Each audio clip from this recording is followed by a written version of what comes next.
ত্যাগের মহিমায় সারা দেশে উদযাপিত হচ্ছে পবিত্র ঈদুল আজহা। ঢাকার শোবিজের তারকারাও এই ঈদে পশু কোরবানি দিচ্ছেন। শুধু মুসলিম ধর্মের তারকা নয়, অন্য ধর্ম অনুসারী তারকাদের মধ্যেও অনেকেই এই কোরবানিতে অংশ নিয়ে থাকেন।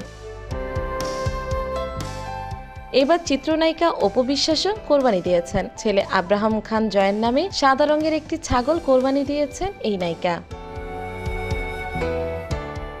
অপু বিশ্বাসের নাম নিলে এখন আলোচনায় বুবলির নামও চলে আসে, কারণ উভয়ই শাকিব খানের সন্তানের মা। যদিও শাকিব খান তাদের দুজনকেই প্রাক্তন বলেই এখন পরিচয় দেন।